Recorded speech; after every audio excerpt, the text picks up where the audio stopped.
السلام علیکم دوستو، چینل کو لائک اور سبسکرائب کرنا نہ بھولیں۔ مزاحیہ کہانیاں شیخ چلی۔ ایک گاؤں میں ایک بڑھیا رہتی تھی۔ اس کا ایک کام چور بیٹا تھا۔ شیخی بگاڑنے میں بہت ماہر تھا۔ اس کو شیخ چلی کے نام سے پکارا جاتا تھا۔ بڑھیا محنت مزدوری کر کے اپنا اور اپنے بیٹے کا پیٹ بھرتی تھی۔ ایک دن بڑھیا بیمار ہو گئی۔ گھر میں کھانے کو کچھ نہ تھا۔ رات کو ماں بیٹا دونوں نے فاقہ کیا۔ اگلے دن ماں نے کہا، اب تم کچھ کام کرو، جنگل سے لکڑیاں ہی لا کر بیچ دیا کرو تاکہ گزر و اوقات ہو سکے۔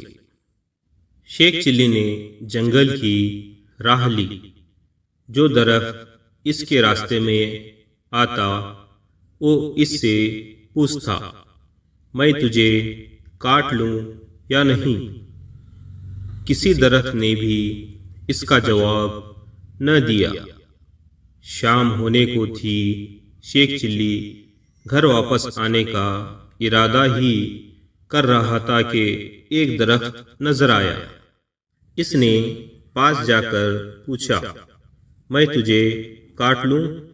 درخت بولا، ہاں کاٹ لے، مگر ایک نصیحت کرتا ہوں، میری لکڑی سے پلنگ بنانے اور بادشاہ کے دربار میں لے جانا۔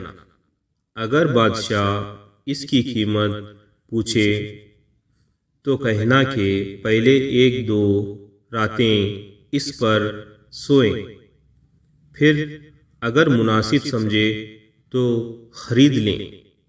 شیخ چلی نے درخت کی ہدایت کے مطابق اس سے لکڑیاں کاٹ کر پلنگ تیار کیا اور بادشاہ کے دربار میں پہنچا۔ بادشاہ نے قیمت پوچھی تو شیخ چلی نے کہا، پہلے آپ اس کو ایک دو رات استعمال کریں، اگر اس میں کوئی خوبی پائیں تو انعام کے طور پر جو دل چاہے دے دیں۔ بادشاہ حیران ہوا اور شیخ چلی کے کہنے پر نوکروں کو حکم دیا کہ آج یہی پلنگ میرے کمرے میں بچھایا جائے۔ رات ہوئی۔ بادشاہ اس پلنگ پر سویا تو آدھی رات کو پلنگ کا ایک پایا بولا، آج بادشاہ کی جان خطرے میں ہے۔ دوسرے نے کہا، وہ کیسے؟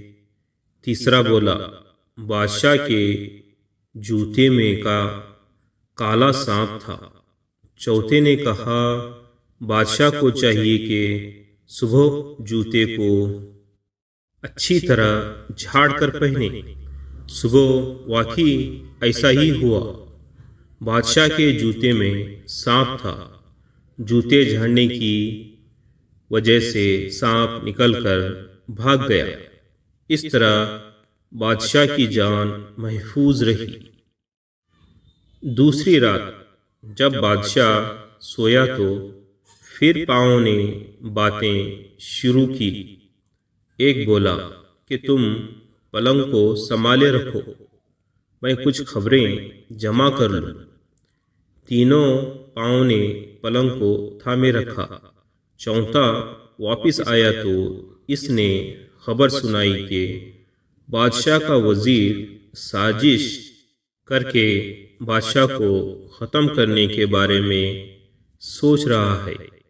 پھر دوسرا پایا گیا اور خبر لایا کہ بادشاہ کی بیوی وزیر سے مل کر بادشاہ کو زہر دینا چاہتی ہے۔ تیسرے پائے نے تجویز پیش کی کہ بادشاہ کو چاہیے کہ وزیر کو مروا دے۔ چوتھا پایا گیا اور یہ خبر لایا کہ بادشاہ کو جو دودھ صبح پینے کو دیا جائے گا، اس میں زہر ہوگا۔ بادشاہ یہ سب کچھ سن رہا تھا۔ صبح اٹھ کر جب اسے دودھ دیا گیا تو اس نے نہ پیا، بلکہ ایک بلی کو پلا دیا۔ بلی اسے پیتے ہی مر گئی۔ اس سے بادشاہ کو پتہ چل گیا کہ اس کا وزیر اور بیوی دونوں مل کر اس کی زندگی ختم کرنا چاہتے ہیں۔ بادشاہ نے وزیر کو برطرف کر دیا اور ملکہ کو محل سے رخصت کر دیا۔ بادشاہ نے شیخ چلی کو بلایا اور بہت انعام دیا۔ بادشاہ کے دربار میں اس کی عزت ہونے لگی اور دونوں ماں بیٹا بڑے آرام کی زندگی بسر کرنے لگے۔